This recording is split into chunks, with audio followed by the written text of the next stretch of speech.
I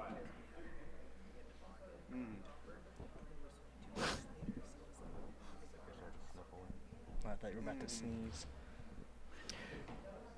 Good evening and welcome to this evening's Central Region Town Hall. The time is now 6 p.m. and we'd like to call this meeting to order.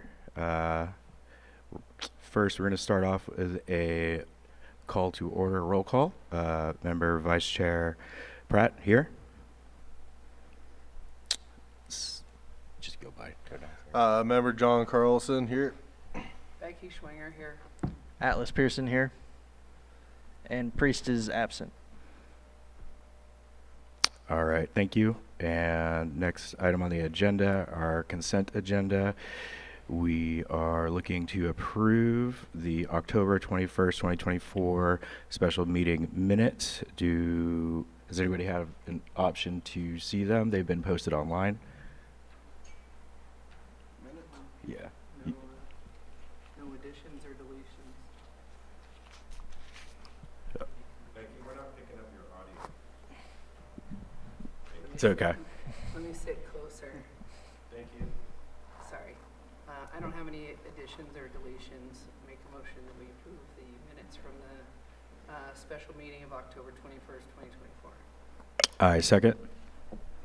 Call for public comment, just to be safe. Do we have any public comment on the former minutes from October 21st? Any in the Zoom now? Perfect. All right. Sorry. Want to do a roll call for it? Or? Yeah. Do we have a? Sorry. I can do it. Yeah. Go ahead. Okay. All in favor, say aye. Aye. So sorry, guys. Rusty. All right. Item number 3 on our consent agenda: discussion and possible action, including acceptance of an update from M.A.C. Turner from Lake County Community Development. Thank you. M.A.C. Turner, Community Development Director. I want to thank the people who came tonight. I brought some show and tell, some pictures of maps that you see. We are working on, Thomas, is there any place you want me to stand, or can I just wander? No, go ahead. All right. I'll follow you with the camera. So Lake County 2050 is a project that we're doing right now to update our general plan and all 8 of our local area plans.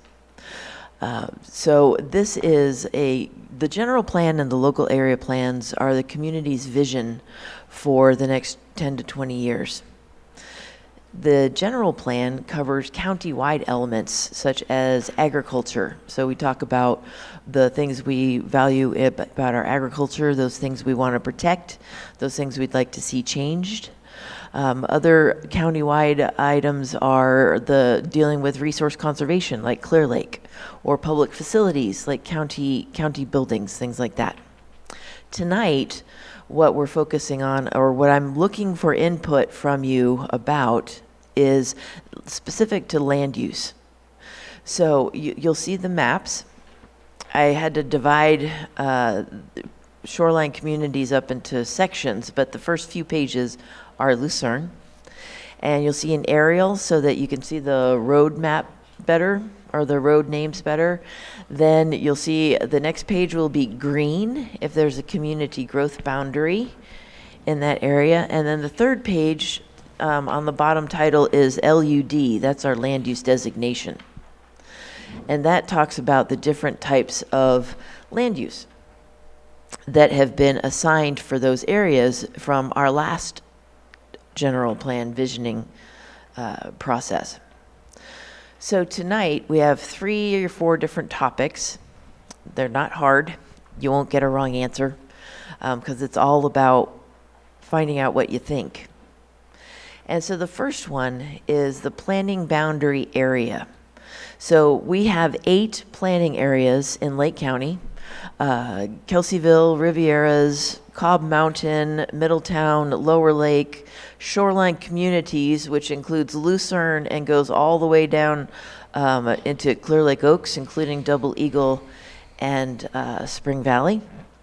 And then we also have Upper Lake Nice, which includes Blue Lakes. These planning area boundaries are sort of set kind of on an intuitive basis. It's where do you feel like we most identify? So in the case of shoreline communities, about 20 years ago, it was decided that Lucerne was identified more with Glen Haven, Clear Lake Oaks, Spring Valley, Double Eagle, parts of Clear Lake that are unincorporated. And so our first, and it doesn't really matter which planning area you're in. It means nothing as far as dedicating resources or getting projects for our area. It does not align with supervisorial districts because those change every 10 years anyway. It doesn't align usually with fire districts or school districts either. And so part of our updating process is to figure out, especially for the communities that are on sort of the periphery of the boundary of the planning area, is if you feel that this planning area boundary still currently reflects your thoughts or where you sort of identify with. There has been some public input saying Lucerne just makes more sense if it's with Upper Lake and Nice, Upper Lake, Nice, Lucerne, rather than Lucerne, Glen Haven, Clear Lake Oaks, Double Eagle, Spring Valley, Clear Lake. And if this, if the input tonight was to switch, we'd like to kind of switch. We sort of feel like we identify a little more with Upper Lake and Nice.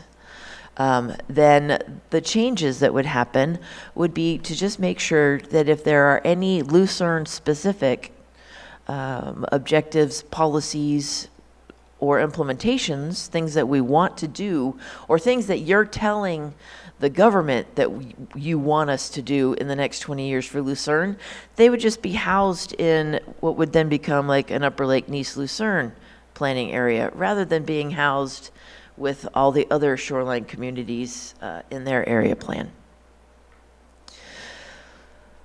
So I was wondering what you think. Does the group here tonight, do you feel that you can identify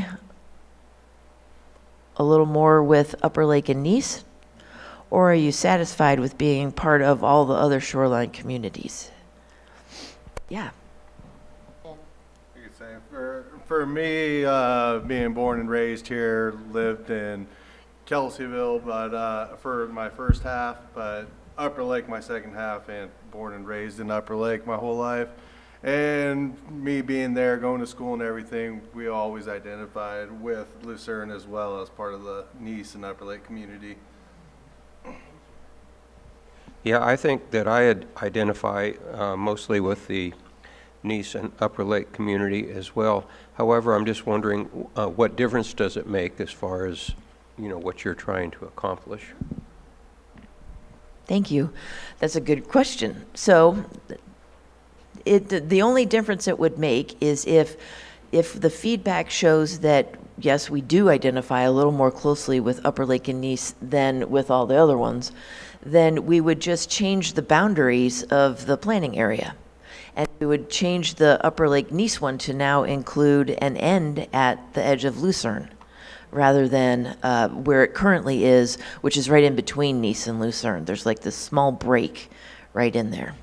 That's it. All the goals, all the implementations, all the policies and objectives, all the things that the community is telling the County of Lake that it wants to protect, that it wants to change, and that it wants to continue to enhance, all of those marching orders would still remain the same. They'd just be housed in a different area plan.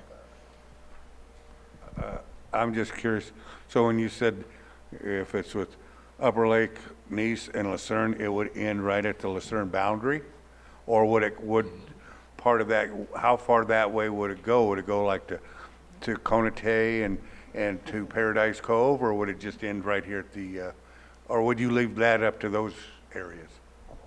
Excellent question. It's kind of up to y'all. For me, I would just think it would be on the town of Lucerne, but the communities of C.R.T.H and Paradise Valley have already said pretty much that they want to stay in shoreline. So we'd probably and that's why I brought the larger maps too behind you, is so that you could kind of see on the map what we were talking about. But I'm thinking, yeah, it would probably go to the edge of Lucerne, wherever that sort of makes good sense. We have a hand raised on Zoom. Can I use your microphone? Certainly. Unfortunately, Betsy was not able to get her comms working. So. Okay, we have Betsy from the Zoom room. Betsy, go ahead. Can you hear me okay? Yeah, you have to turn your volume down though on your side. I don't, let's see. Can you hear me better? Yeah. I hear the echo. Oh, okay. Austin said if you cover your speaker while you're trying to speak, that helps as well. I can't cover my speaker. Okay. I'm muted.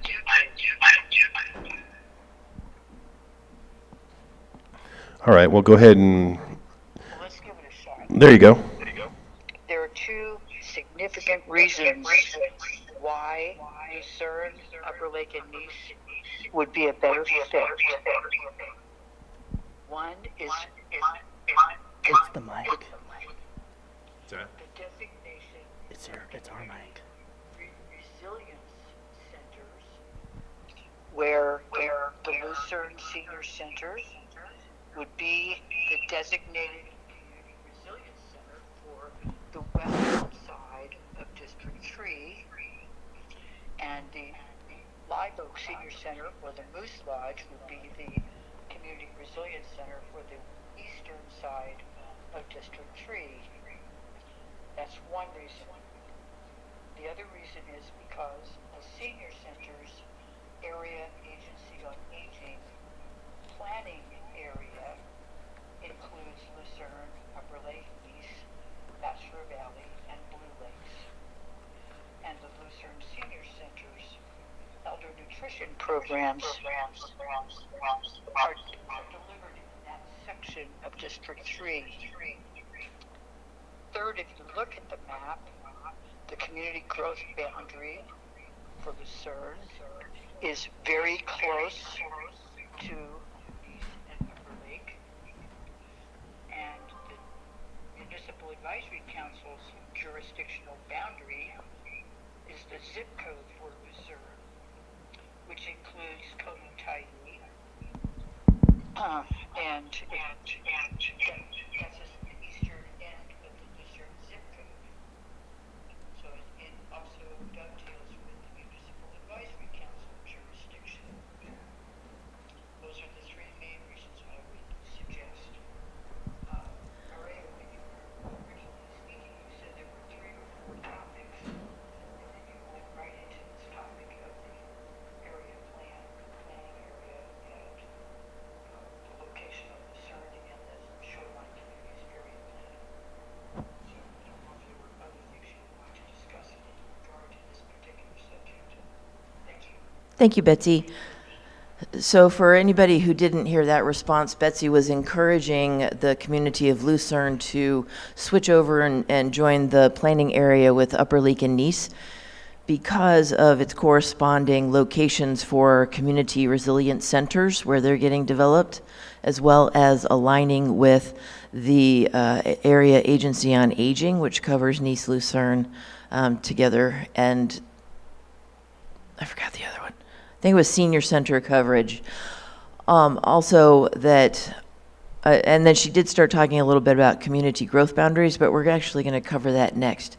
I wanted to sort of get a feel from the group here tonight, specific to that planning area boundary.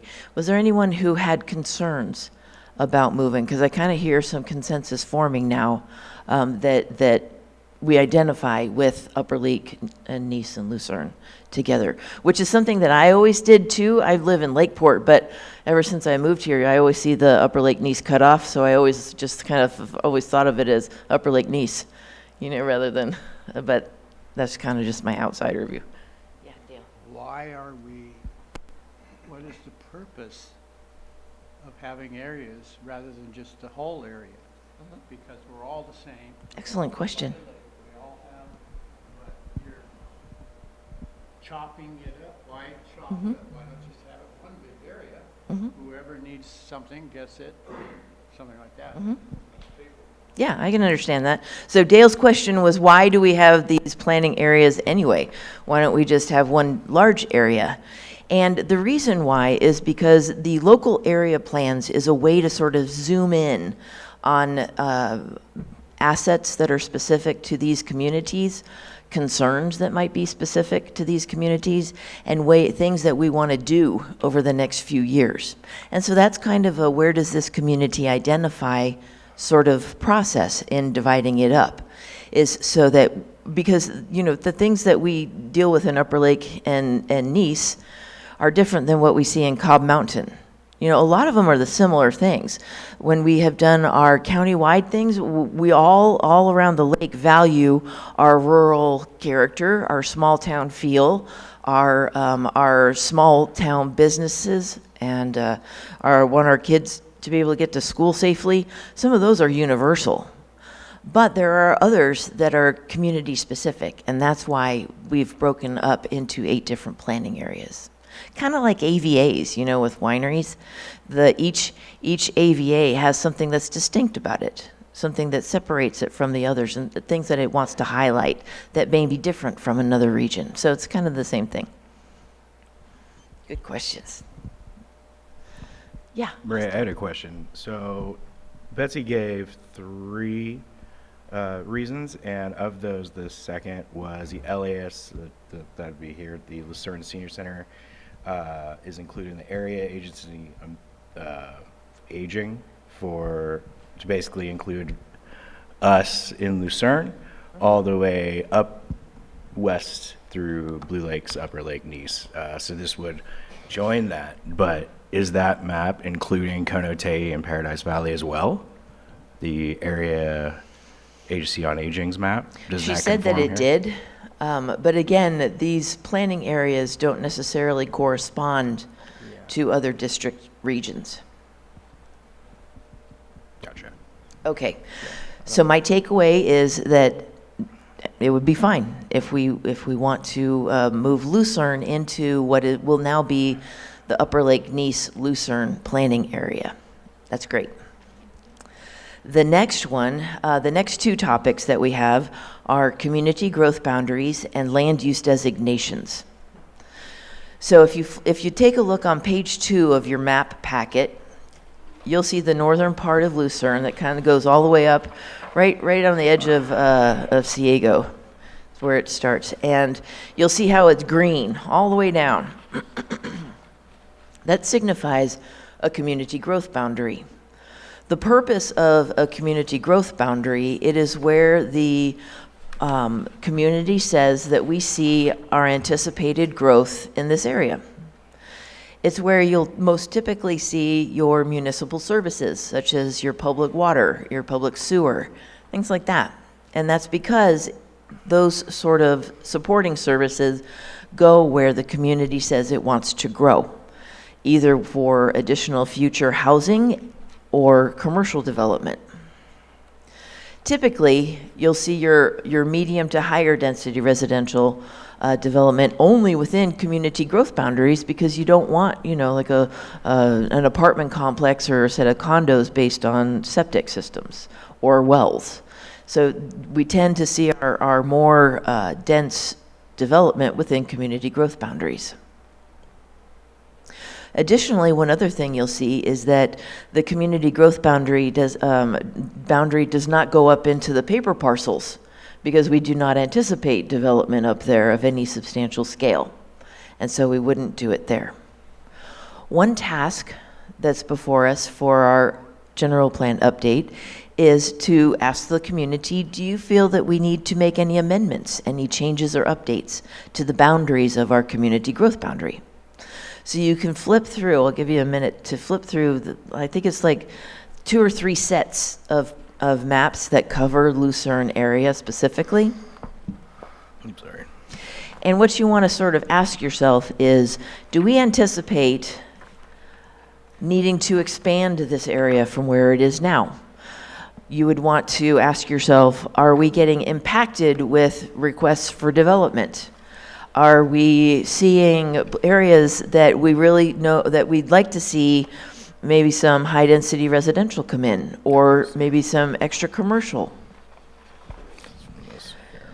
Sometimes the answer is no. Sometimes we look at the community growth boundary and think, no, it kind of looks fine just the way it is. I don't really anticipate any need for tweaks, and that's fine. But if you know of something, and I'm walking over to Dale, if you know of something that you'd like to see expanded, then please let me know. So where do utilities come in? The water. The water, where doesn't buildings stop at a certain point because there's not sufficient water to supply them? Good question. We have one small water company in Lucerne that's maxed out, is it? I don't know. But is there land within this area that's vacant that can be developed? Or is it all vacant? That's another really good, you're doing good thinking, Dale, thank you. This is helpful. So, yeah, sometimes the community growth boundary is good the way it is because we have a lot of vacant and potential infill development to still happen. Other times, and this comes more into the actual development itself, is when we send things out for review and we're looking to see if there's the capacity for this proposed project, the water districts get that request for review to see if they have the capacity to take on something like that. So that would be covered.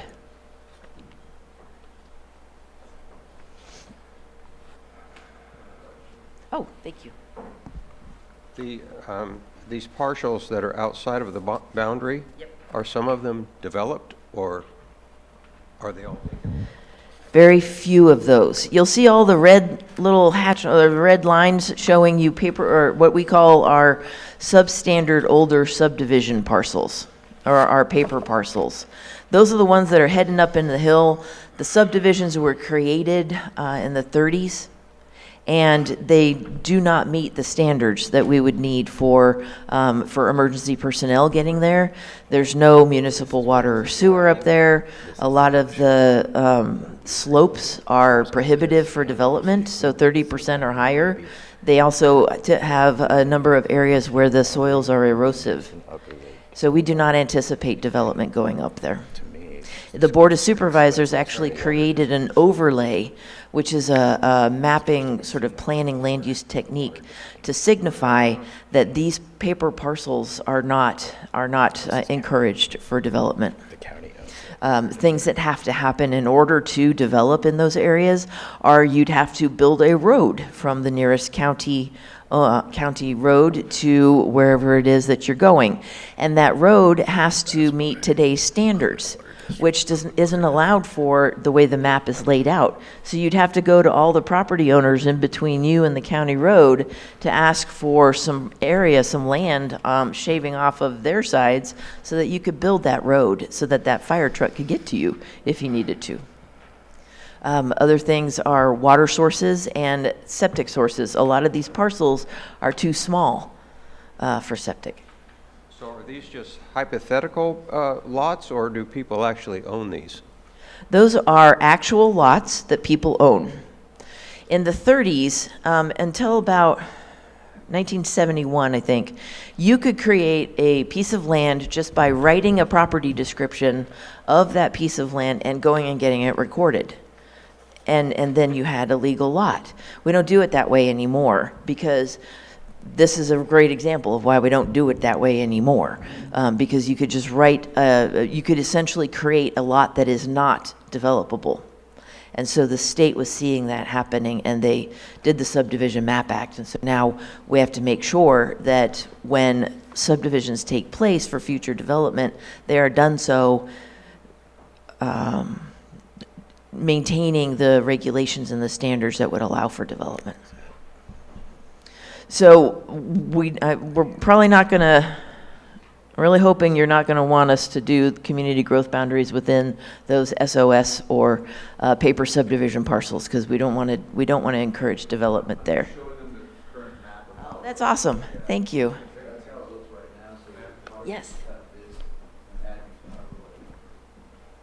So then if the paper ones or whatever was in the growth boundaries, then would, like say you'd have to have roads for fire, for emergencies and stuff like that, and you say if they don't have them now, so who would pay for those to go in?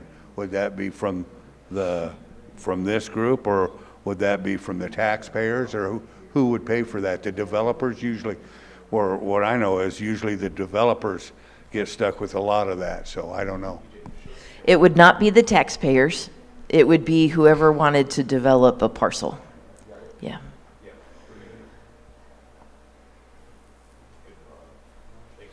just showing everybody the map of how it currently looks. Is anybody aware of any areas that you think might require updating or tweaking on the community growth boundary? The east of us? No. This is what I was just saying, is gonna be to move. As far as? Oh, as far as wanting to expand or modify or shrink. Any changes on that green map overlay. So areas that you think where we do anticipate future medium to high density residential or an additional commercial district, things like that. Those would be two of the main motivators. It's, right, it's a. Sorry? Right.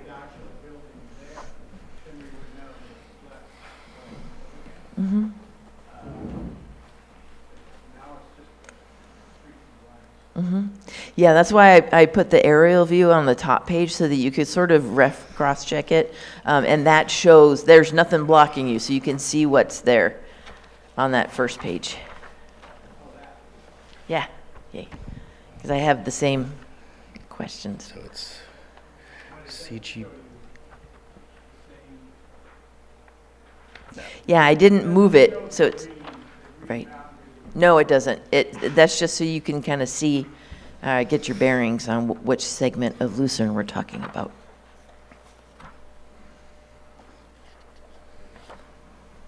All right, I'm not seeing a strong push for modification of the community growth boundaries, which is pretty much what I expected, actually. We have not seen much areas, many of the community growth boundaries changing anywhere in Lake County on this update, and that's fine. So this is where it was. If you go to the third map, then you'll see fun different colors. So now it'll be. That is our land use designation page, and I can see from here that that first page does not have a legend, so let me see. I'm hoping I got some legend on here somewhere so that you can tell what the different colors mean. Oh, cool, okay. Yes. Please, did I? No, I can't believe I didn't do it. Oh, well, okay, no problem. Okay, we had a question from the Zoom room from Betsy Kahn. First of all, she wants to thank you, EJ, for showing her the screen. She appreciated that. And then she said it would be helpful to have community growth boundaries with their own spheres of influence to evaluate the future planning for water, sewer, and fire emergency agency boundaries. Thank you. And yes, that is the purpose of a community growth boundary. Should we had wanted to change it someplace, that could have affected what the public water or the public sewer does later, because they'd want to modify their sphere of influence, which is a LAFCO process that we do, just to make sure that these purveyors of services have the capacity to annex additional area. And so that's what Betsy's talking about with the sphere of influence and municipal service reviews. Okay, so we'll go on to the land use designation, our final task for tonight. Yeah. Same thing. One question, because this map actually only goes down to 10th or 11th Avenue, so where is the... Keep going to like flip a couple pages. I had to cut Lucerne into a couple segments to really zoom in. So there, so it should start at 10th. Yeah, somewhere around there. Yeah, yeah. What's his name? Good. Built all that stuff on top of it, right? So you have sort of a, issue of matching a little bit from a water quality issue, erosion issue, like the channels do. Austin, did you want to share with the class? Because I can hear you out of my speaker. Sorry.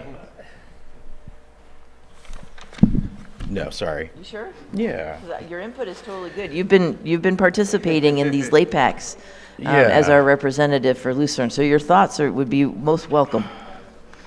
So it was actually it was kind of reflecting that statement you made about the potential future of the water district's expansions. So in the event that, say, Paradise Valley, Conote had a construction craze, they had a handful of lots they were able to build on, legally certify all those things, we in Lucerne would be expecting that as long as the boundaries go through where Lucerne, really probably our second Riviera area, is the eastern boundary for what would be the Upper Lake Nice Lucerne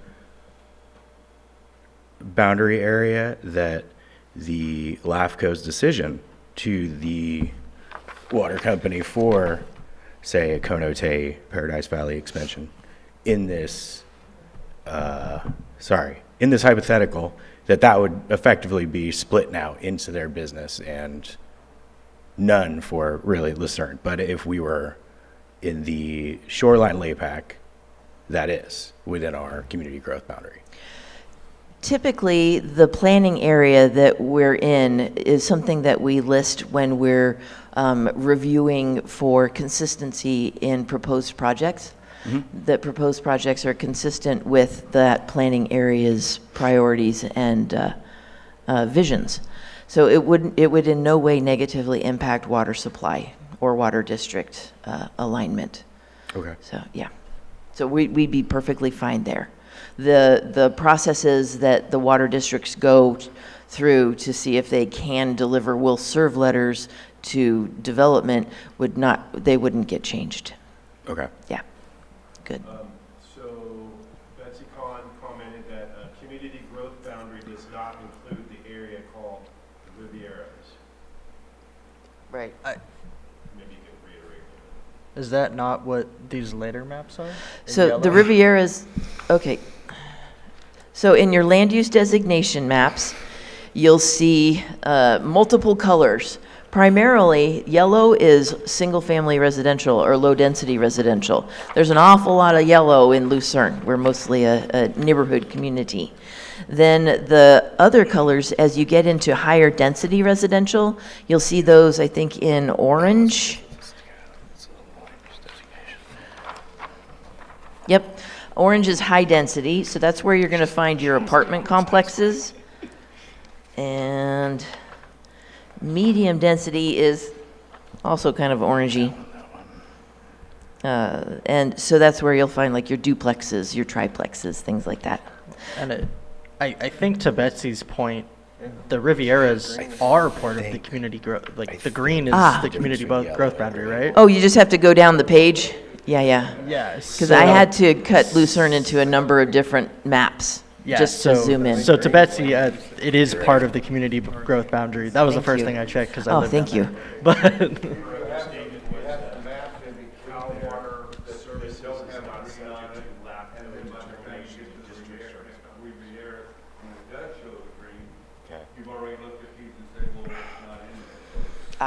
Okay.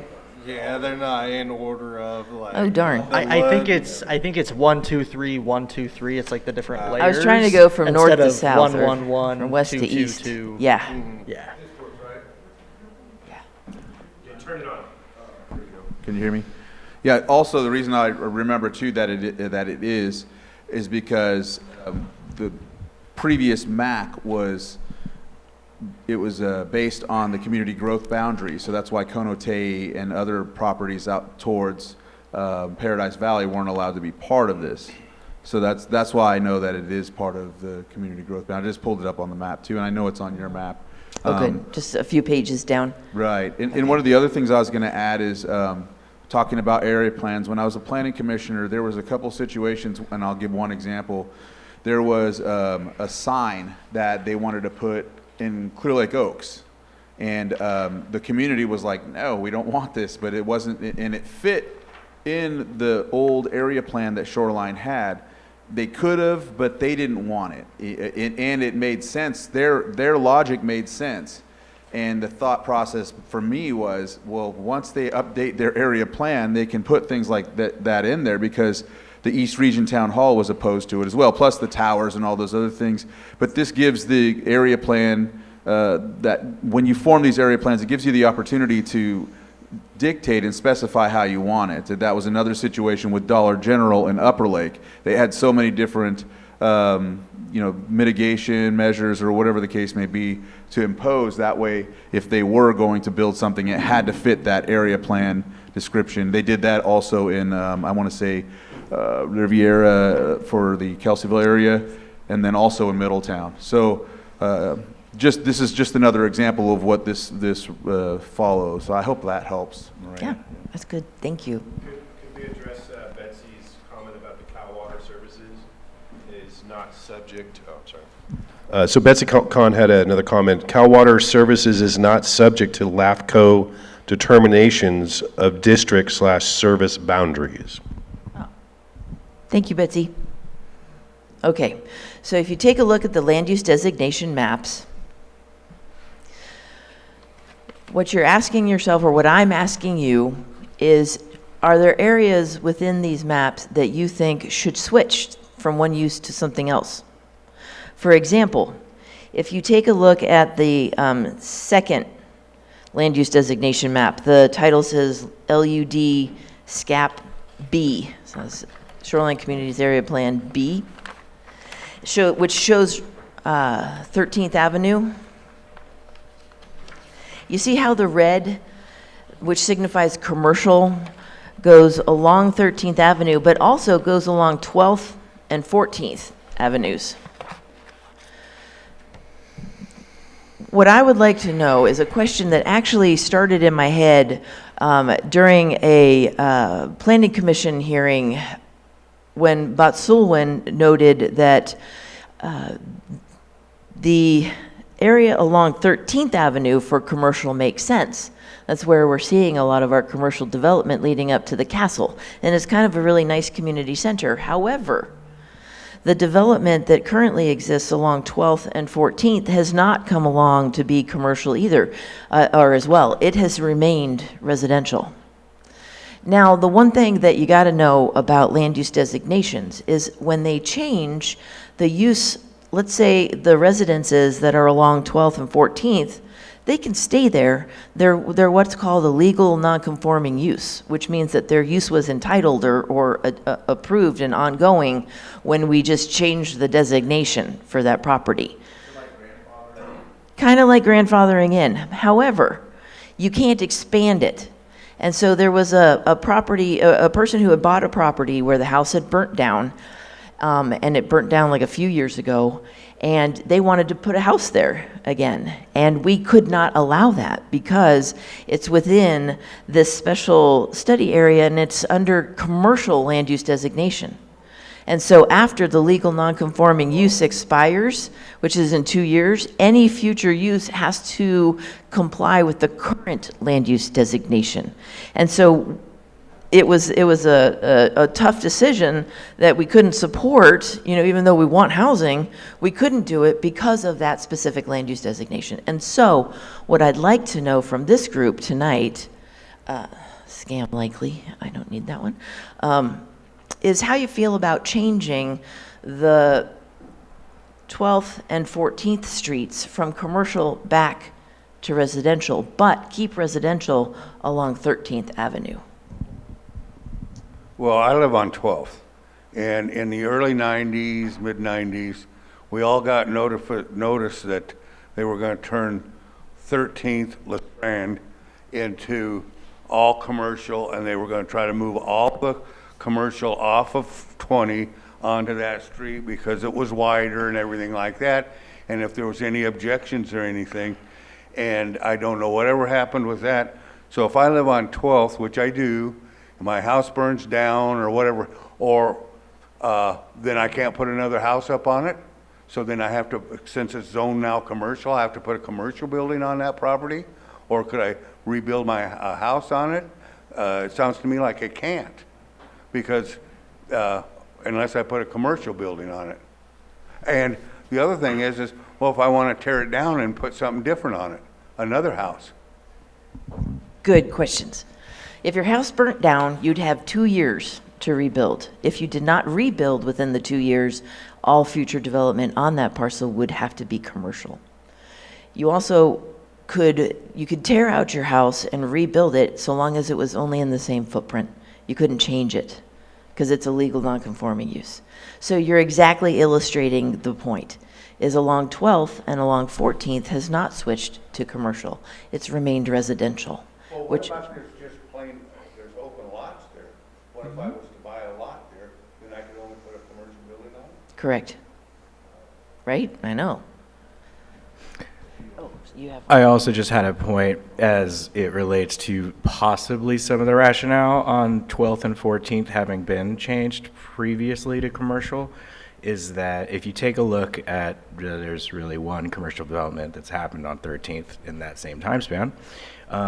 The easement spaces are 2 alleyways that go north-south in between 12th, 13th, 13th, 14th. Many of the homes here in Lucerne have similar, much smaller easement spaces between the rear fences of our properties.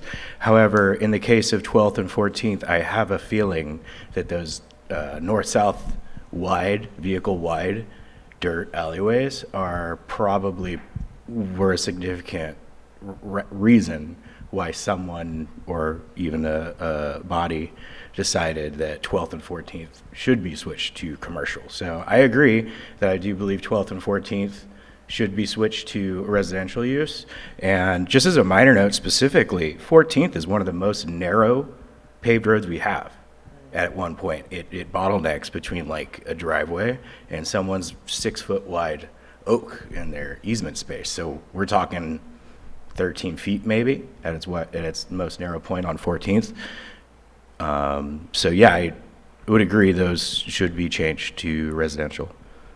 Both sides or one side? Because the alley only goes between the one, I live on that side of 12. Well, I live Right. on the 11th Street side of 12, that way, and we don't have an alley. We have just it's an easement for the water company, and you can go right up to your neighbor's fence if you want, but if they need to go through there, they're tearing it out.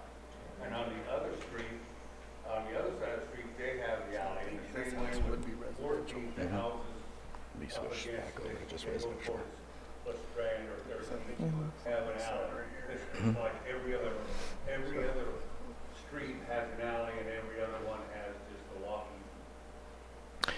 There's actually another residence that's also been impacted by this being set to commercial. So another good reason from it having been set to commercial, and a good reason for it to be switched back over to residential is that at the end of 12th and its alleyway again, but more on the highway side, there was a trailer a couple winters ago that burned down, and I believe it's recently been demoed, but I mean, if I understand it right, if 12th Avenue is in fact impacted by it currently being zoned as commercial, then that building would have expired. That's 2-year time frame, and so that lot owner is now, as Charlie theorized, kind of stuck in that way unless we get this changed. 12th and 14th switched back over to residential. Okay, thank you. Okay, so just so we do have quite a few Zoom participants tonight, so those that do speak, please use the microphone.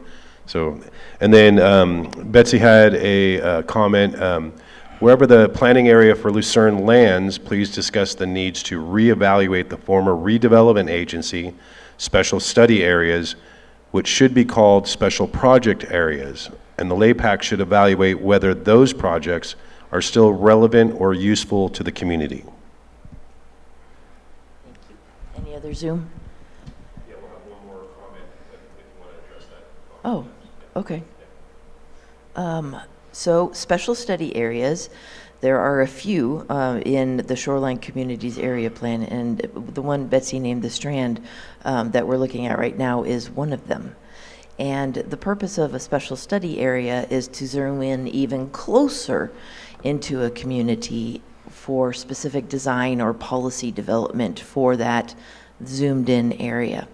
In this case, when these were made, we had access to redevelopment funds, which were from the state, and we used them a lot, actually, to create parks along Highway 20, to take down the old Blue Monster, to renovate and clean up a lot of areas of blight that were along the Highway 20 corridor. But the state took away those funds. They discontinued that program.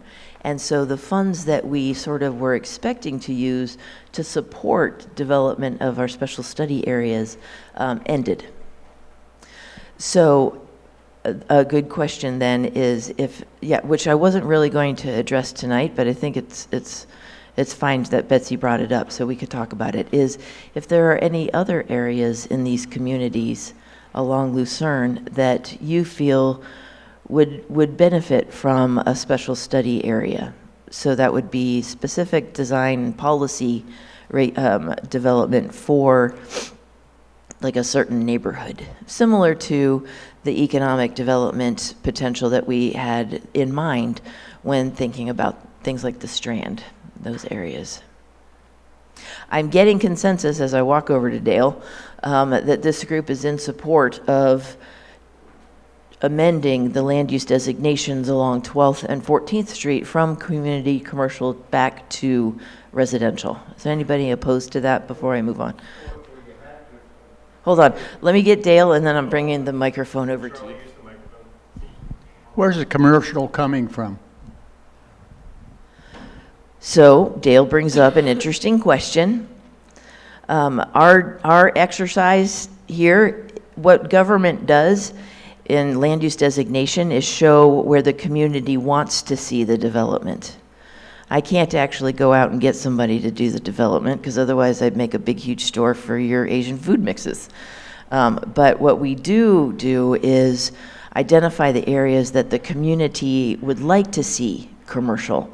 And typically you'll find those in community center regions, like your main streets, things like that.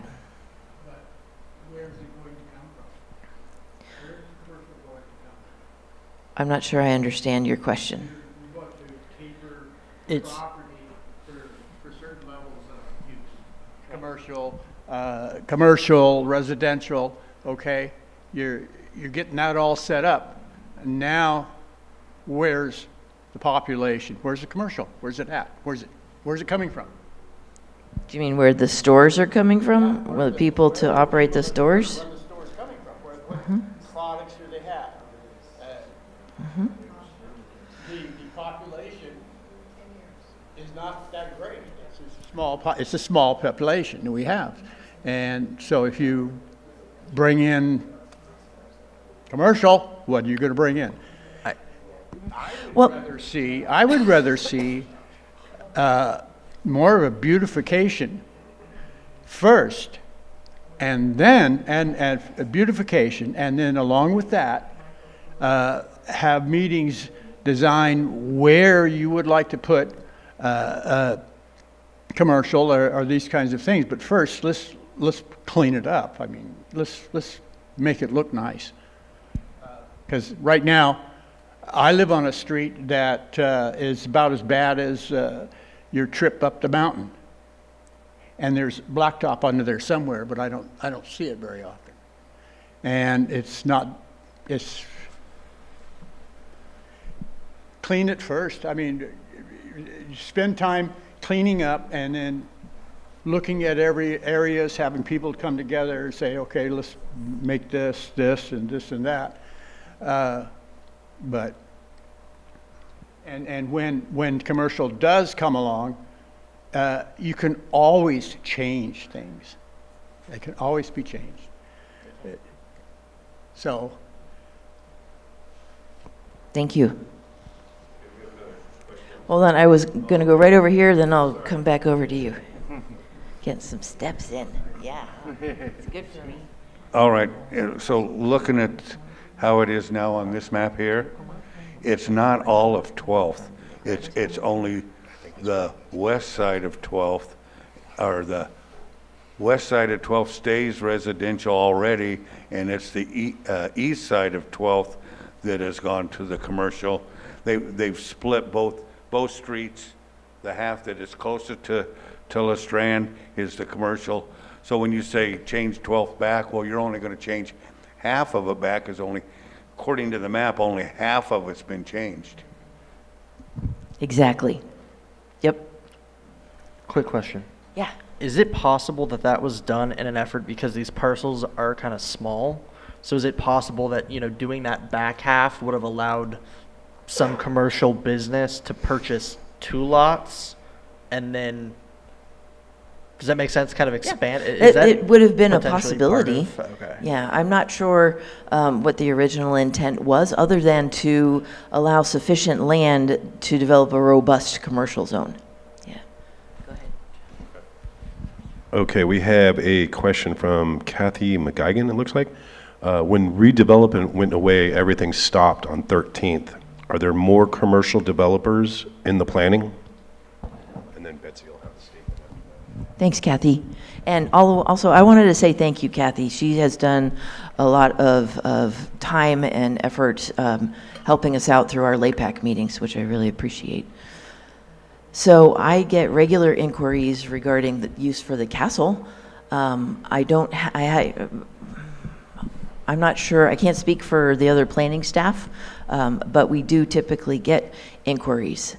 And we really love it when people are calling and asking about possible land use before they buy the property rather than afterwards. And so that's why this visioning process is so important. And also thanks to Thomas for your time too. But that's why what we're doing right here tonight is so valuable, because it gives us the data that the Community Development Department needs in the future to advise these people before they go and invest, to make sure that their business ideas are an asset to the community and are consistent with the community's vision and not against it. I was wondering what this pinkish color means, because there's a lot of commercial businesses along this area, but they're apparently not zoned for commercial. Thank you. That pinkish area, CL, is local commercial. So that's where you'll see a lot of your, like your local professionals, your surveyors, your guitar player lesson things like that. That could also, yes. So there is a zoning designation. This is our general plan land use designation map. After we make this update with Lake County 2050, we then go and update our zoning map. And that's going to have, probably along this area, I'm thinking is going to be highway commercial zoning designations, which are the commercial entities that service people who are traveling through, as well as the local community. Yeah, I also don't understand why this area where Lucerne on the Lake Mobile Home Park is, why that would be designated commercial. I think that was also anticipated for future development for commercial, but you can also have mobile home parks in commercial zones. So that's why that would be compliant. Okay. Okay, and this is from Betsy Kahn. OPR guidelines specify the purpose of special study areas as long-term intention to extend population centers into areas. Without essential services, those areas designated as special study areas can be described as needing special plans. Again, congruent with the planned extension of essential services, roads, water, sewer, fire, medical response. Good comment. Thank you. So I see that there's consensus on the one side of 12th and the one side of 14th going to residential. Are there any other changes that you would recommend? I don't have any specific requests, during this general plan and area plan update process is a great time for people who have their own projects in mind to come forward, and then we've been presenting those requests to the LAPACs regarding general plan land use designation amendments so that it would accommodate what they want to do in the area. And I don't have any of those for this group tonight.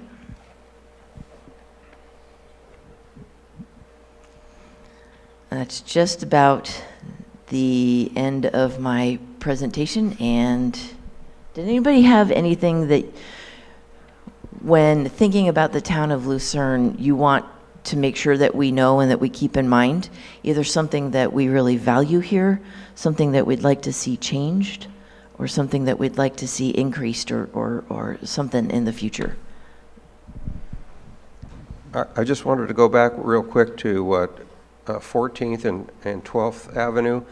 Now that you have a consensus that we'd like to see that go back to residential, what's the process for that to happen? Great question. So, next steps.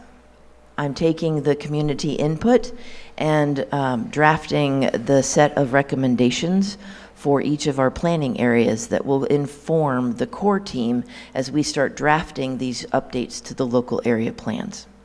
It'll include a map, a land use designation map countywide, which will incorporate any of the land use designation amendments that have been approved either in community meetings like this or in our LAPAC meetings, our local area plan advisory committee meetings.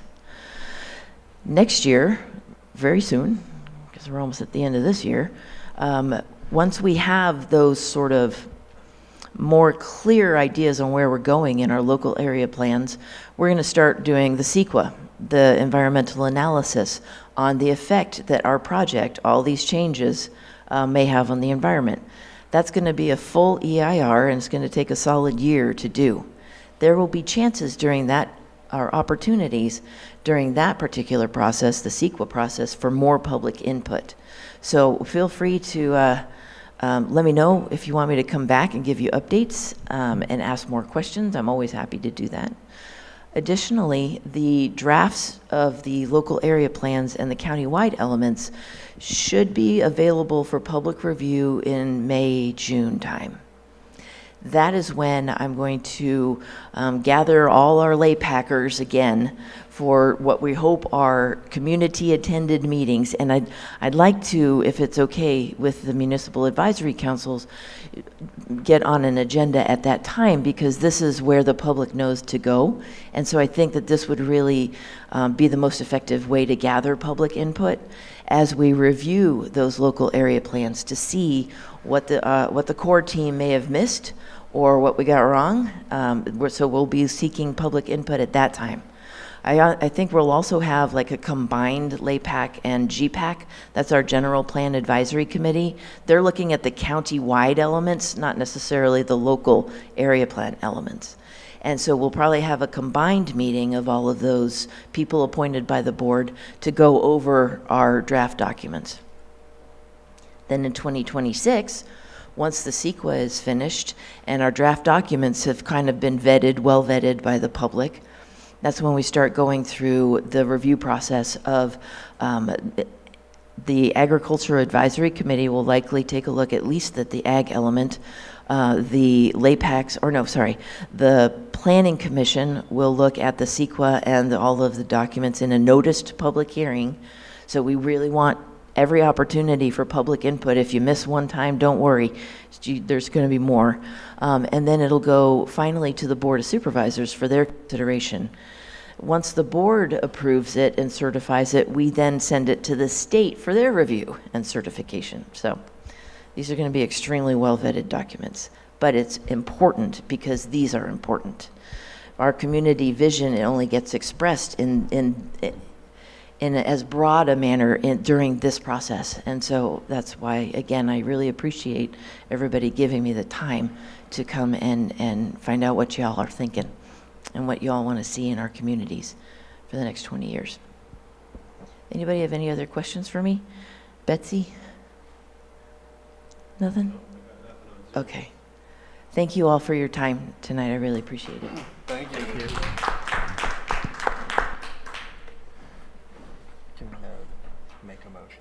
have all that, like, a recommendation on the record. I can do it if you want. Thank you, Maria. Yeah, go ahead. With that, and barring any other public comment, I would move that we accept the update from Director Turner, recommend that Lucerne be removed from the Shoreline Communities Planning Area and added to the Upper Lake Nice Planning Area, and recommend that the commercial zoning on 12th and 14th Avenue be converted back to residential zoning. All second. All right, well, we can just vote. All in favor? Aye. Aye. Sorry.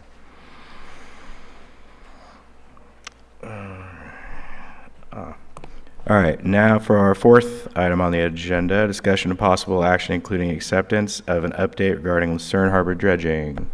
That is you, Supervisor Crandall. Right. So Lars is, let me see here, because he sent me the message for an update for you all. He was hoping to have the closeout report today, but it's not ready today yet because they still have some things they're doing, and I'll read that off. Evacuation and removal of the spoils is complete. County Parks team will be repositioning the docks this week.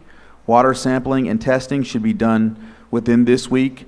They're looking at tomorrow being the finalized day, but maybe a little further to the end of the week. But the sampling's being done, and the sediment barrier will be removed, and the boat ramp will be reopened. And so then he'll have a closeout report that he can prepare for you all to bring and give you all of the other, I guess, details of what happened with Lucerne Harbor. Dredging. Well, yes, thank you. Long time coming. Yeah. Will that include a cost update to see if there's any funds left over for boat slips? Yes, and we'll make sure to add that and say, hey, how much was the total cost? Because we want to see the docks next, right? Because that's what we did talk about in this meeting, and we've been talking about it since day one, is the dredging and docks so that people can dock, come to the businesses, you know, eat burgers. Yeah, so. Any other questions on that? Yeah, so they got the spoils out, and they're just repositioning the docks, and all of the stuff's out. But they're going to get the gate by the end of the week. I think it's what it says.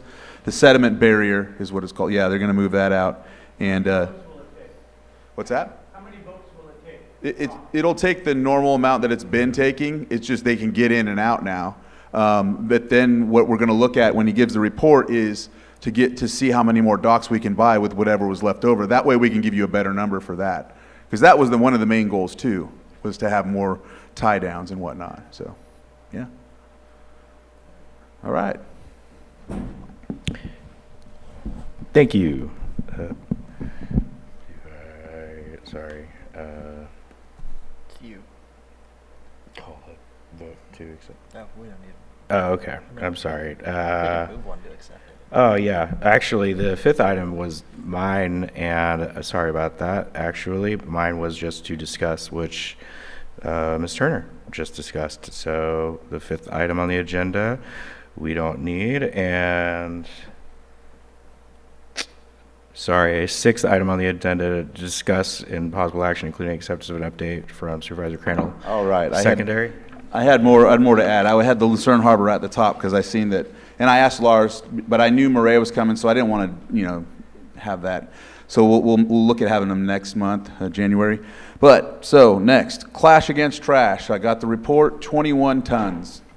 20. So the year before we had 19, and then the year before we had 18. Or no, we had 18.9, then we had barely 18. Now we had 21. So we're doing better. You said an amount. I don't know the amount. What was it? Well, it'd be, if it's 21 tons, then that's 42,000 pounds. Because it's 2,000 pounds per ton. So that's almost 100. Wait, so you got 43 pounds, then the 20, or the 18 and the 19, and that's almost probably 100,000 pounds of garbage in the last 2 years that we've gotten out of here. It's over. A little bit. But I talked to them also, doing another one, so they're willing to help us with that. The team that was there, they said, hey, I think I'm going to bring a couple more trucks next time, he noticed that there's a lot of people coming, and a couple of the people that came with no tires and things like that. But yeah, so I want to make sure we have more people and have another one, because it really helped. A lot of people came, you know, so yeah, and we have to also do a better job. It wasn't like, I don't want to say it was the most perfect event. We could have done better. Like, I know myself and another gentleman helped, but we could do better by helping some of the seniors, getting a sign up ahead of time so we can go by their homes while it's happening and, you know, grab their stuff, throw it in and take it for them or whatever, because we know that's a big issue. We've got a lot of calls on that. Or maybe make a designated time for elderly and disabled, maybe, so they can get in without having to deal with all the ruckus or something. Maybe do early bird. Maybe do like what we start at 9, maybe do like 9 to 11, and then 1, and see if they'll do it longer, like 1 to 4 for the rest of the population or something. And maybe keep some toe straps on hand. Because my truck got stuck. Oh yeah, and then another person had to do a pit stop and change their tire. It popped. so yeah. Thomas. Oh, can we, I know we're trying to do this, actually, trying to do this with our, trying to do one in Nice, but we've had trouble or haven't looked really into a spot effectively. Can we combine or maybe have these people come over too? Yeah. Could we repeat his question so Zoom? He said they're having a tough time getting one in Nice. Actually, I went to their town hall, I want to say about 6 months ago, and asked them to put a committee together. They ended up having something come up. I think it was the biochar or something, and that took a lot of precedence, so they didn't end up planning for one. But what he wanted to know is if we can combine Nice and Lucerne for a dump day. Yeah.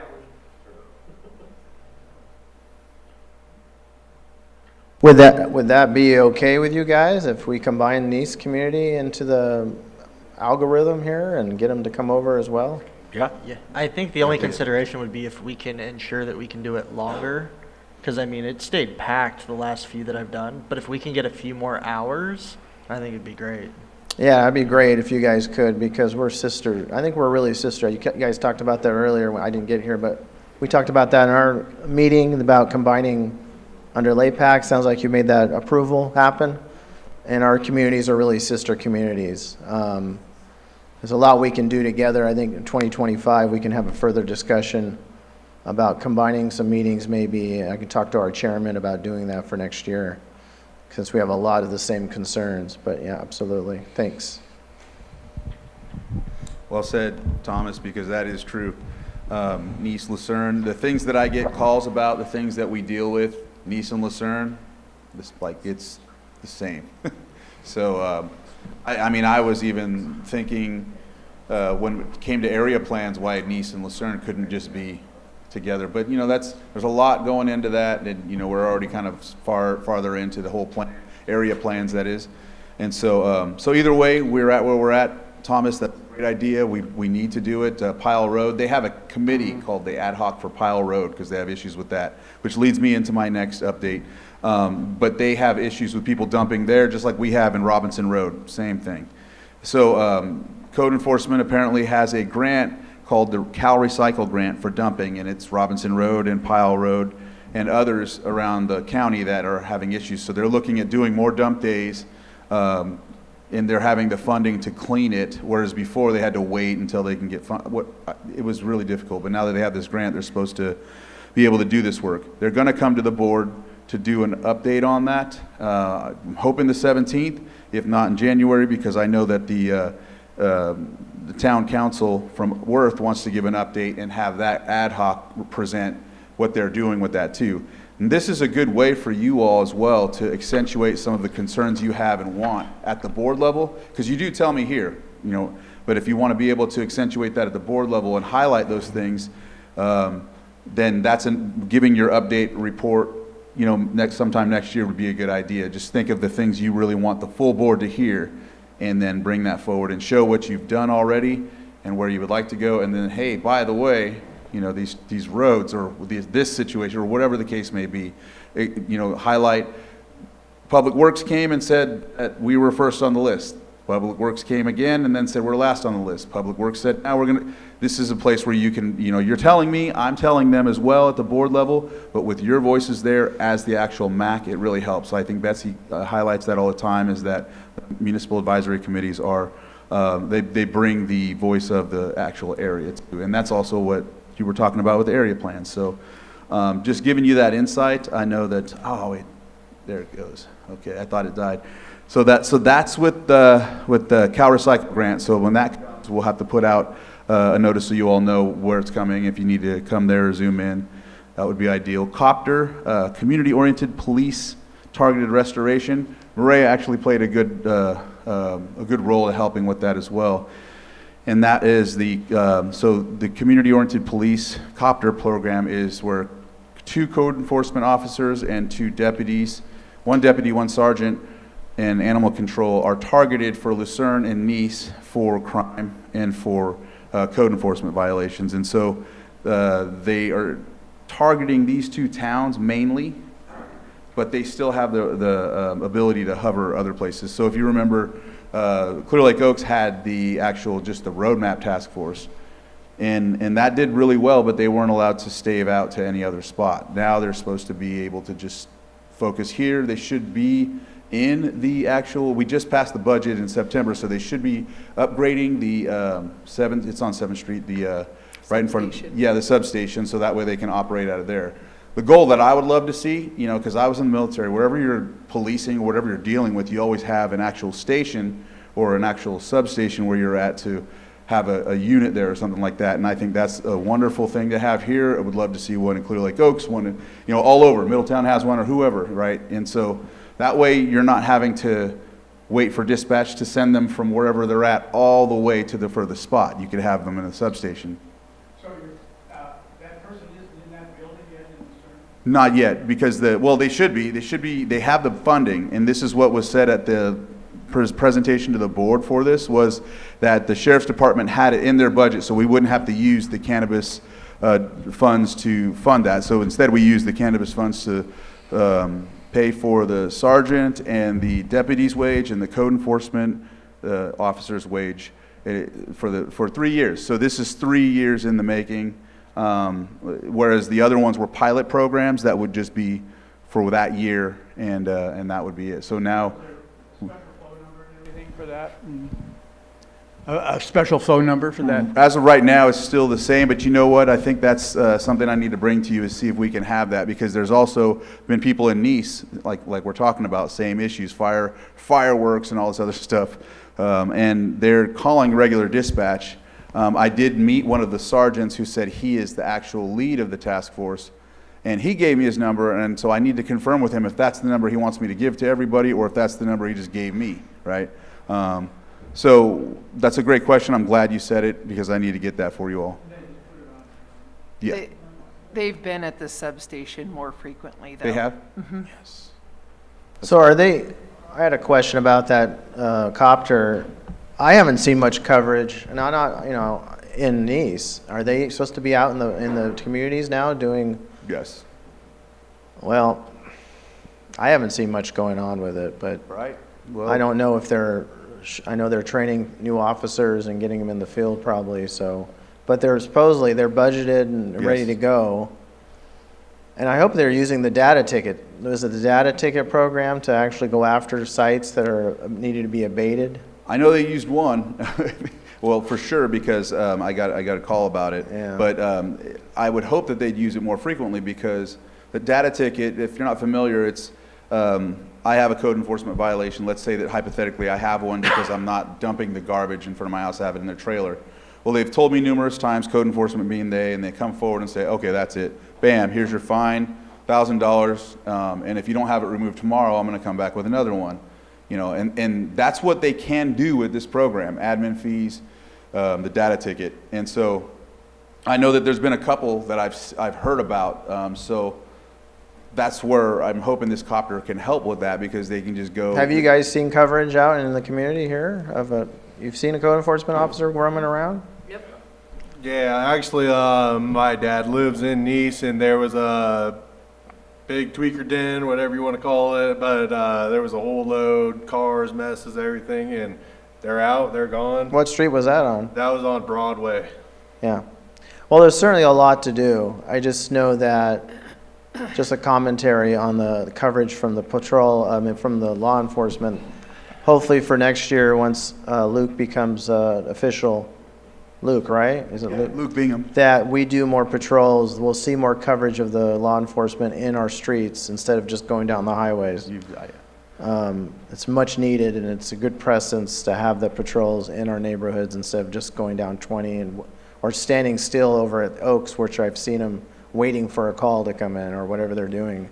Back when it was the roadmap task force, that's what we've seen a lot of, and I think that was the frustration, was they weren't able to leave the Clear Lake Oaks. They were just kind of staying in that area. And you guys approved I didn't see the rest of the meeting. You approved the Armory bond? Oh, so yeah, that was one of my next. Okay, I'll let you go with that. You want me to go on to that, or is there any other? Go ahead. Okay. Thanks, so, guys. Yes, let So you're talking about people throwing their garbage in a trailer, garbage. That's Or people that everywhere. I'm working on the house and I have boards and stuff and I put them in my trailer to take to a dump. That's different. That's different. We're talking about wet garbage. There's a garbage ordinance that has wet garbage, Yeah. so what happens is if you leave that in more than 7 days, All right. the admin fines should kick in, and you should be able to be, because Right. it attracts, vermin and all that. You But you need garbage service, Right. period, when you live in a house. Right. But what you're talking about, I mean, that's fine. And then also, like, if you have, like, what do they call that? Trees, bushes, all that stuff. That's a little different because it's not going to actually attract that. It'll attract fire, and that's where you may get tagged there, but yeah. So I hope that answers. Yeah, Okay. yeah. And so I'm glad that you brought that up, Thomas, because we just passed we just got moved forward with the Public Financing Authority, and it's for capital improvement. And so what it does is it gives the county an opportunity to borrow, because a lot of other counties do this for their capital projects. They borrow money, and then they're able to do projects, whereas we've never done that.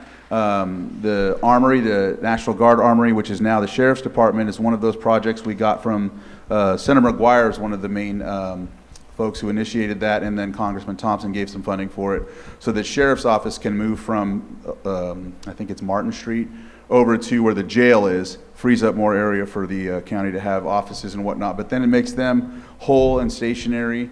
Anyhow, that's part of what this was done for, but then there's also other projects that can come in as well, and it gives us the opportunity to do that from here on. Also, the capital improvement plan is where it would be ideally where we would move on to next, rather than just saying, oh, guess what, I want to do this project.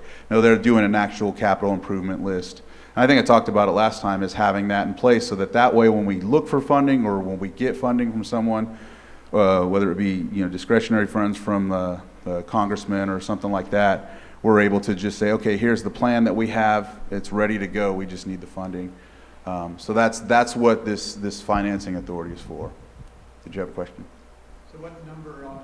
Oh, this is just under my report. Okay. Number 6. Personal. Yeah, the supervisorial report, yeah. It's my supervisor's report that, yeah. And I think that's what I have for now. I know we talked about it before, but the flashing beacons, I'm hoping that this year, well, I'm pretty sure this year they're supposed to put up more. And it's gonna be, you wanna help me with that one? Yeah. Thomas plays a big role on Worth too. He does the Caltrans. I talked to, I forget the gentleman who's the liaison for this project. I Manny? think Brock? Yeah. Brock. Is that right? I don't know. Brett, one of those beasts. He told me in an email that it looked like on the planning that you guys are supposedly going to get 8, or it said 8 for Lucerne, but maybe some of those are for Oaks, but more are coming. You'll see that you'll have crosswalks without the beacons here, and then the ones in Nice that were put up are great. Of course, I see people walking, they're not using them. I mean, yeah, but that's okay. I saw a guy crossing like 2 feet from one, and I was on my bicycle. I said, use the crosswalk. He probably flipped me off, but I don't care. But you guys are going to have more come here, and then they're gonna work on the oaks, yeah, so, I mean, I go through Nice all the time, I'm sure it's fried, people haven't been killed. they have been They have killed. lots. With, these hopefully will, if they start using them correctly, there'll be less of that happening. I think they're just not used to them, and I think when they go up to them, they just see that they're there like they normally were, and they're not noticing that you can just press that button and it'll flash. Once it flashes, Yeah, I used it. I went over to the hardware store across from the barbecue place, and I walked intentionally over there because I've been such an advocate for them. And I hit the button, crossed over. I got hit. No, I'm just kidding. But we have one on first, and I know that when they gave input for it. My input was the first one was the actual right by Foster Freeze because that's the main spot. But I'm hoping one of the ones you're talking about is there too, because Unfortunately for the Oaks, which is, they're not going to hit the crosswalk for the school until 29, so. Lucerne's not too bad because it has a zigzag in the middle. Everybody has to slow down. It's Nice. That's No, that's not true. If you sit there, like, at the one restaurant, right by Foster's, and that's where a curve is. right. And people going across there from Foster's, when they pull in over on the other side, walk across over there, you would, if you sit there and have lunch like at the old bistro where we used to sit, you'd not believe how many lockups they get because they come right, they don't see them coming out because that's right where a curve is. That's really, that's a very bad place. It is. But vehicles mainly have to slow down a little bit to make that turn. And you can tell that they're out-of-towners when they do that. The towners, the one who live in the town, they go fast anyway. But, yeah, no, that's a bit dangerous spot. But that was my last thing. But I do know that there's supposed to be more this year, and that made me feel a lot more satisfied when I was asking them, like, why do we only have one at the beginning of Lucerne? I know Nice has the 3, Upper Lake has 2, and so, yeah, I mean. I know for sure I've seen at least, while they were doing the work on First and Highway 20 for the lit crosswalk, that the same vehicles did some work related to, I believe, like core tunneling and re-cementing it because they have to run sensors and then a lot of like low voltage wiring and things under the highway in some cases. And so I do believe I've seen them at least doing work at the 9th and Highway 20 as well, the crosswalk, as well as the 10th. I know that I've seen their vehicle there.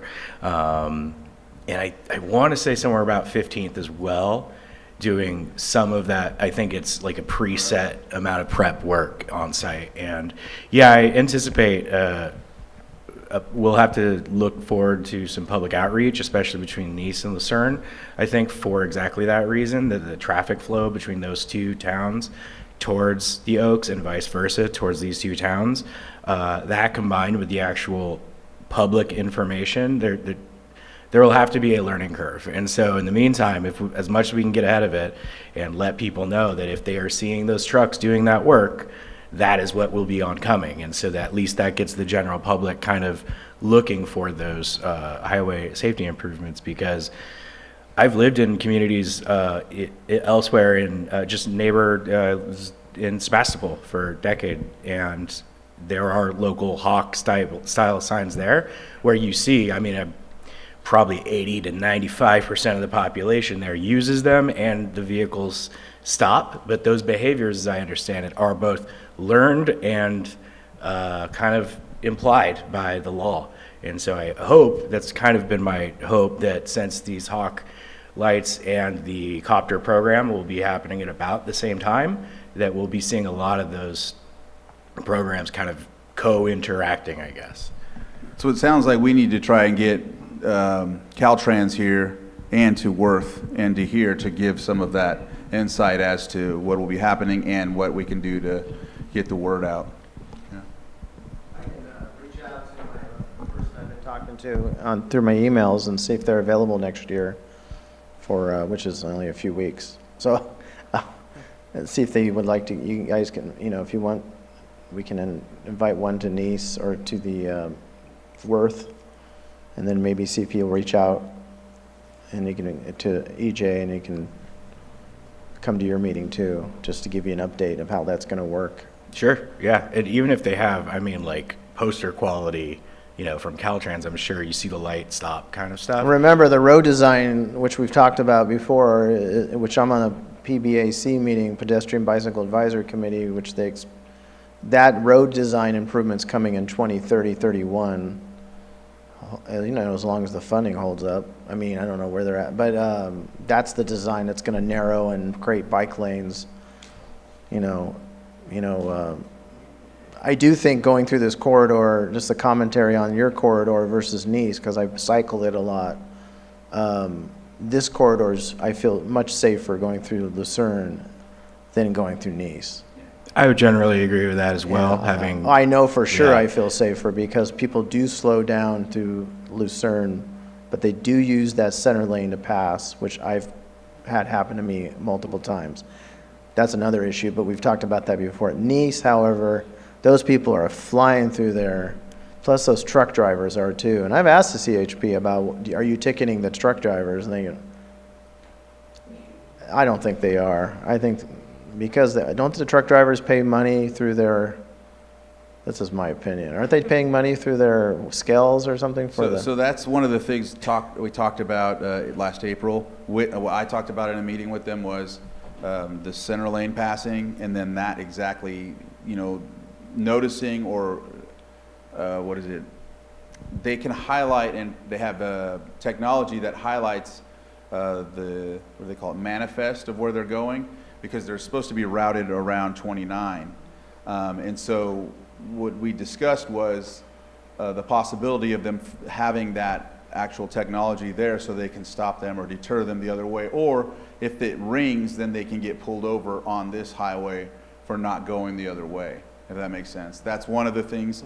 And so you and I just got to put our foot on the gas with that. Like we were supposed to have a South Deal meeting, but I guess, remember the earthquake, I guess, that happened, so I was just ready to jump on the meeting and they canceled it. And so when it comes out Luckily, again, it I'm gonna didn't. bring that up. What? Yeah. Are you talking about the Humboldt earthquake? But yeah, for whatever reason, Caltrans didn't have the South Deal meeting where I would have got some of this information. Luckily, that earthquake did not do as much damage as it could have. I'm not trying to, I'm just telling you why they didn't have. No, I meant, my daughter's up in college up there, so I love that area. But No tsunami? no, thank goodness.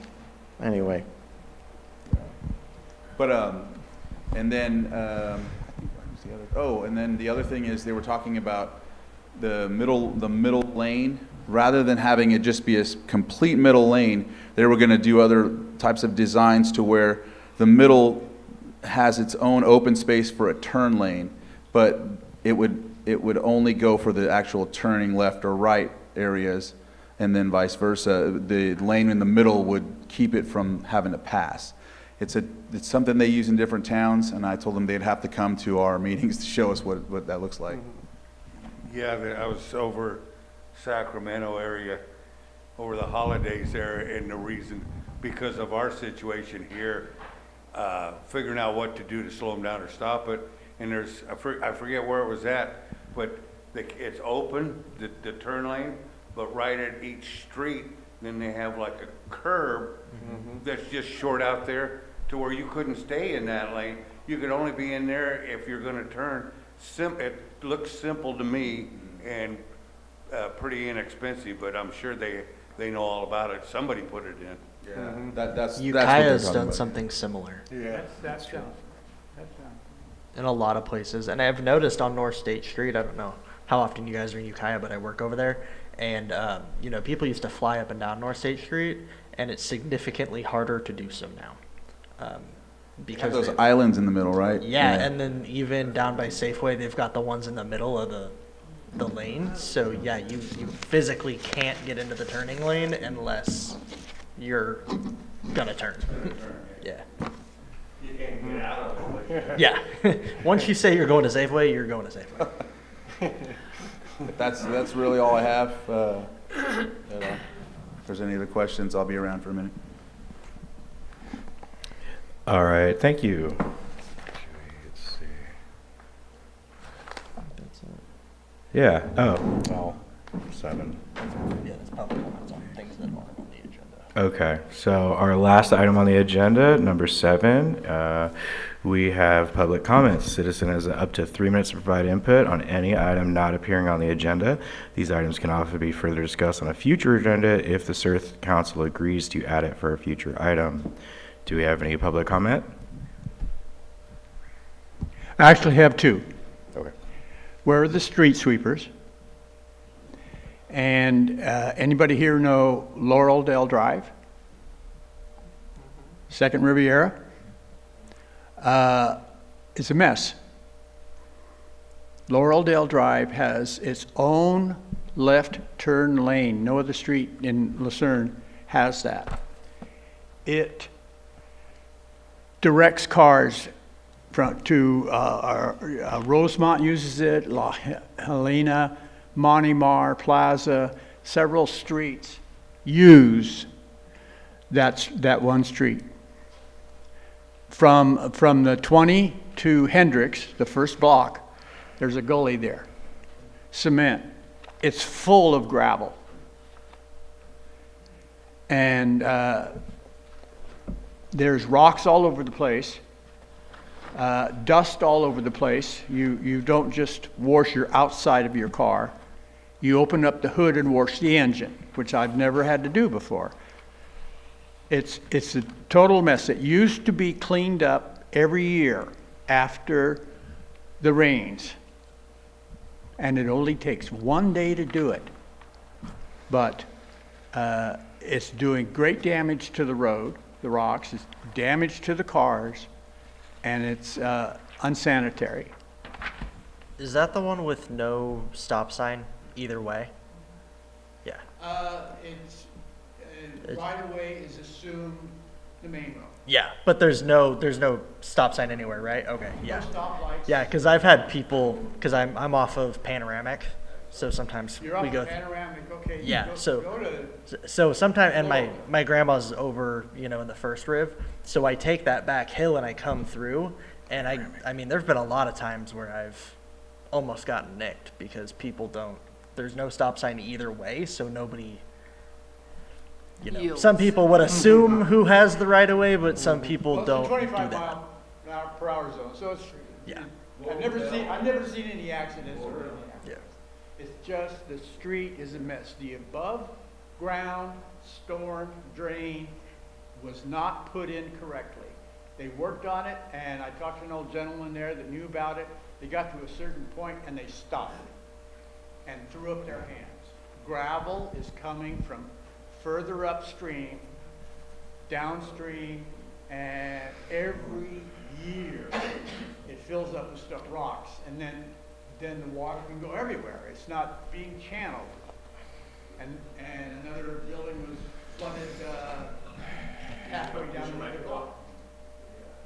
Yeah, So- that road sucks. Oh. We have people on Zoom, they can't hear you. Yeah. It's just Laureldale Drive.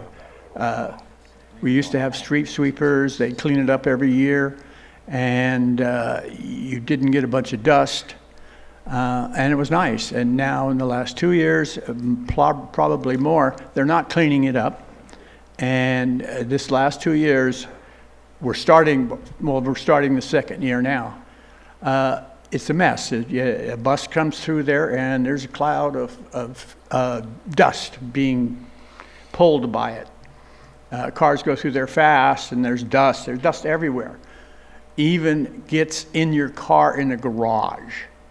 If you have ventilation on top of your house, the dust gets inside, and it's horrible. It'd be nice if we could get back to the schedule of cleaning it up once a year, and then street sweepers. Bring back the street sweepers if we could, because that helps clean everything off. And this is the whole area, of course, for the street sweepers. My 3 minutes up? I believe so. Thank you. Thank you. So the Lucerne Harbor dredging and the Clash for Trash are great success stories for what this town council has a control over. And a couple of months ago at the meeting, I expressed concerns about homeless people in the park, bonfires in the park at night, the swimming area that's covered with tules, all the brush and trees that are growing along the beach across from the Rivieras. These are things that I think are within the purview of the town council. Oh yeah, and the bridge on Foothill that's closed, and no one's doing anything about that.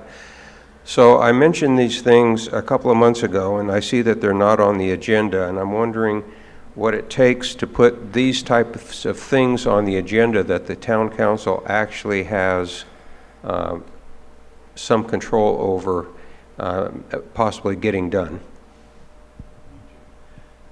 We can put them on the agenda for next meeting. And then going forward, I think the biggest thing is just the chair has the ability to put anything on the agenda. So you can reach out to the chair at any given year and say, hey, this is something I've observed. And then the chair can put it on an agenda without us formally saying that we're going to do it in advance. So you wouldn't have to come like the month before, say something, and then we do it the next month. You could just notify the chair, and then we can just put it on. And I asked, could I give it to the chair? Could they take it? Just put it on the agenda for next month. I sent an email for you already about that. That was more for future reference. Dan, real quick while I still have you on this, that was Alpine Park specifically, the one 2nd, 3rd Avenue towards Yeah, First? that's where most of the homeless camping and the bonfires at night They've kind of been happening. moved. Yeah. Yeah, I understand. I appreciate it. I was actually also trying as best I can around 6th and Country Club, and while the construction fencing's been going on at the harbor, I've been just sort of aiming my walks over that way, just out of curiosity and concern in case that vagrants or anybody else would have been over there. And it's been almost zero population over there. That basically everybody has respected that construction fence. Now that it's gone, I've been kind of waiting to see if maybe the population starts coming back into this park or not. But I agree that the Alpine Park has gotten pretty populated. Most likely I could see it overnight as well.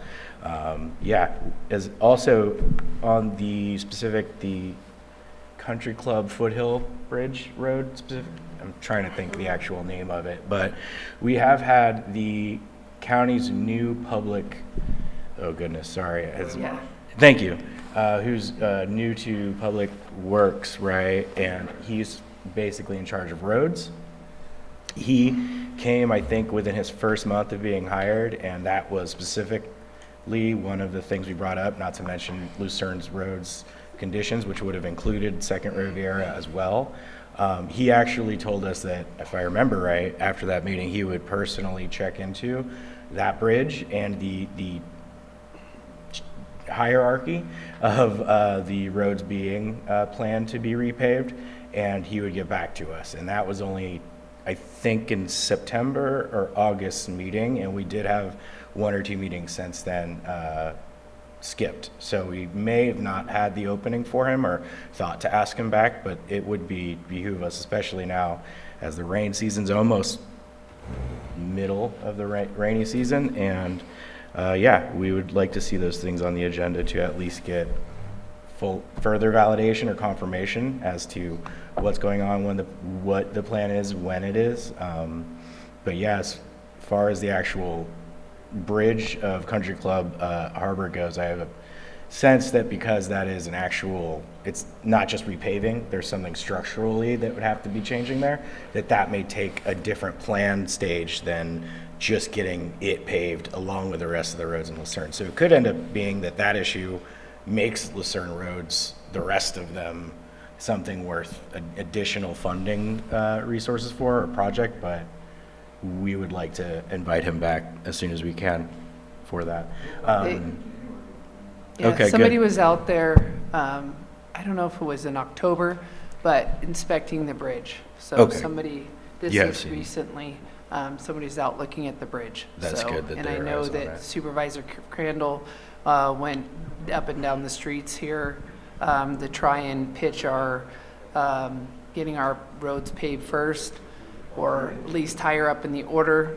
And then just a comment about code enforcement. I know Charlie could speak to this, that they have been out, we've seen them, we've witnessed them issuing a citation or red tagging. And they also did a big eviction of the bridges and the creeks over here. They came in and they had some hauling company, but the code enforcement was here, and we spoke with them, and they took mattresses, a recliner. I mean, they were all set up underneath there. So things are happening. It's just if you don't happen to catch it. So they're out and about, and I think that the copter program is supposed to address the homeless camping and all of that as well, correct?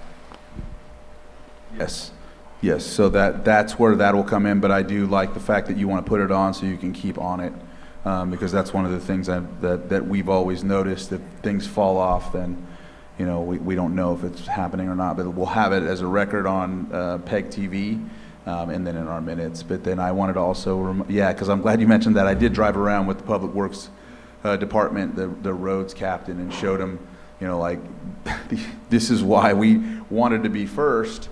And so they're looking at they're pretty much letting me show them where the ideal spots are, and I'm like, if you can't do all of them, here's where you should do. But the main thing is do all of them if you can. And the bridge.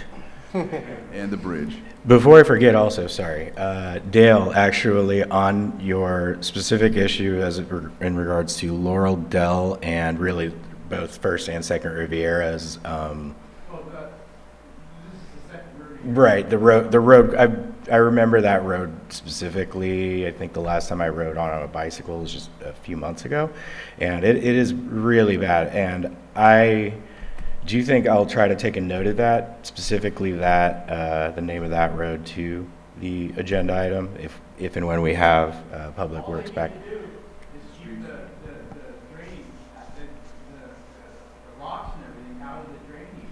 Yeah. I may be wrong on this, but I believe, so I formerly, some years ago, I worked part-time temporarily with Water Resources on a storm drain marking program. So if you have storm drains in your area that have been marked with a little placard of metal or plastic, that was me. I did that. And I also, for the county, went through and GPS marked some 80 or 90% of those storm drains throughout the entire county to then have myself or some other party go back through and physically mark them with those markers. And in doing so, I created an inventory for those. And specifically, I noticed in the Riviera and Nice as well, that anywhere where Highway 20 was put into probably someone's ranch land pre certain towns being developed, that the culverts underneath, albeit they're nice and straight as they need to be, they're actually Caltrans's like duty responsibility area. So that goes for frontage. I believe frontage roads, culverts, the ones that face the highway, are technically Caltrans's duty area. So if you see, for example, their shop vac truck things go through there, you can obviously there's a more official way of doing this, but you can point them to those areas, and that that's what they are there for. And for the roads, I forget the number of feet, but it's something like 100 feet away from the highway.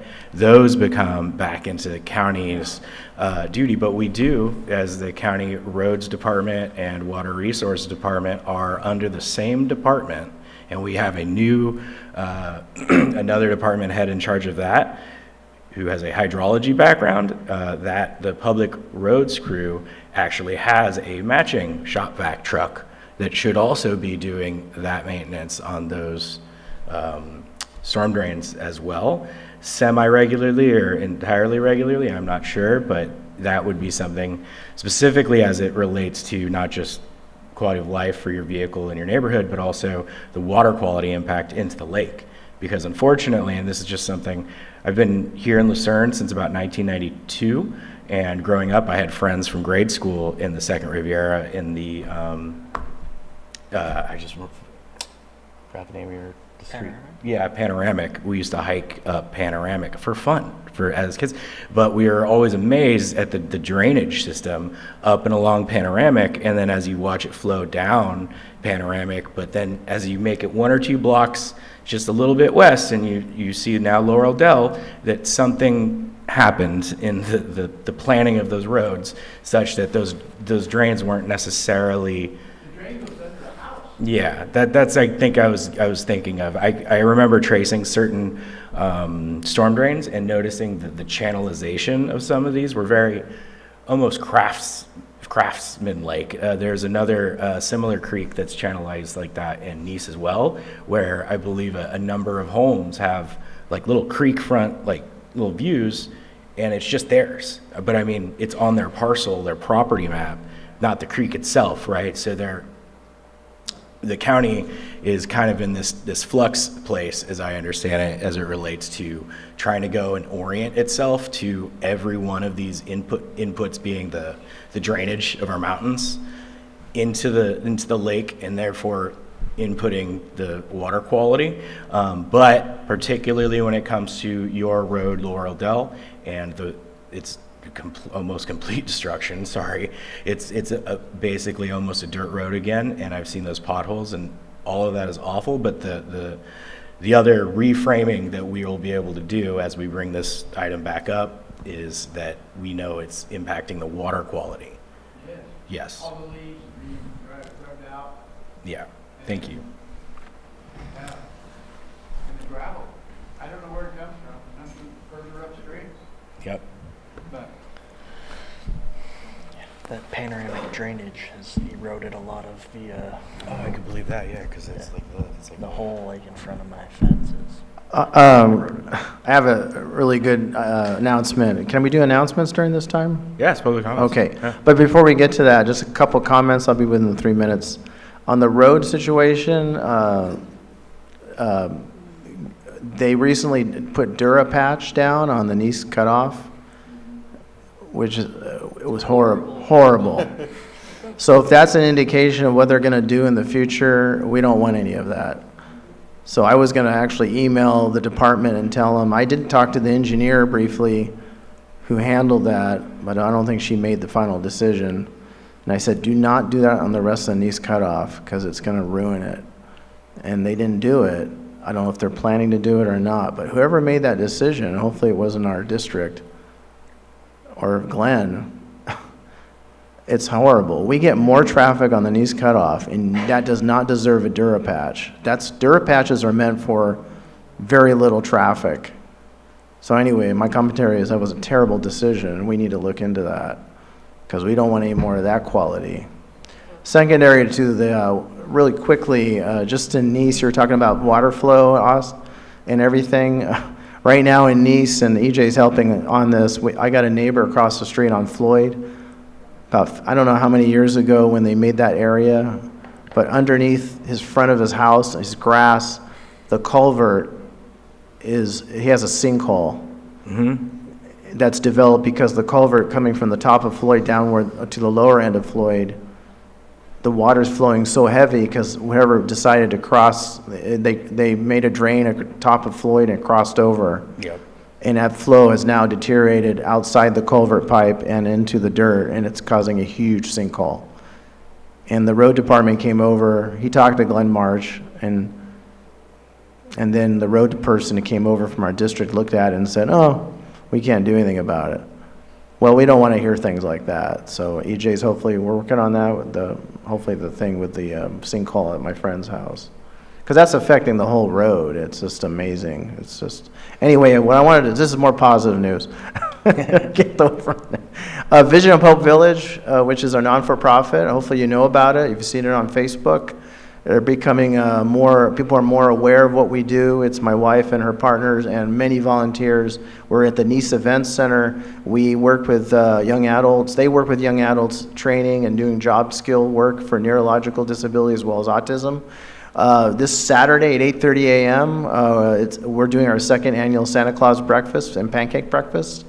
We'd love to see everybody come, and Santa Claus will be there. We got him in. I don't know how we did it, but and it's pancakes and eggs, and we're gonna have a great time. And it's $10. So, and we're also doing a tea experience. They used to do this in Lakeport, and Sunday we're doing this. You can check it out on Vision of Hope Village on Facebook.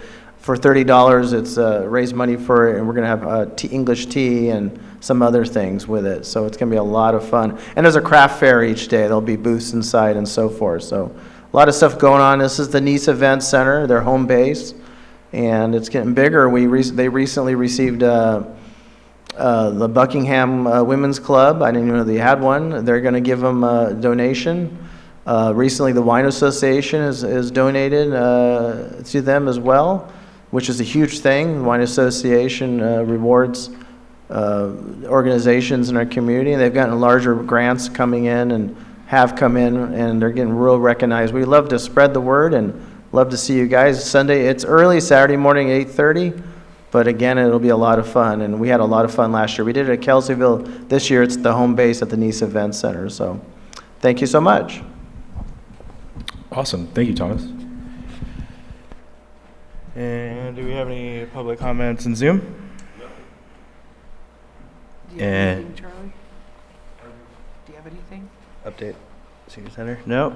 Any other public comments? The rest of public attendees here? No one? Holidays. I'm not sure. Oh yeah, Monday Night Football. Monday Night Football. She's thinking.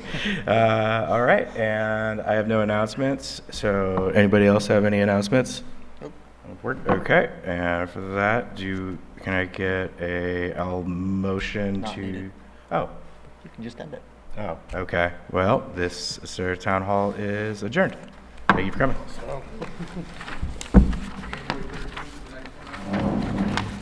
Sounds. Yeah, we don't have it.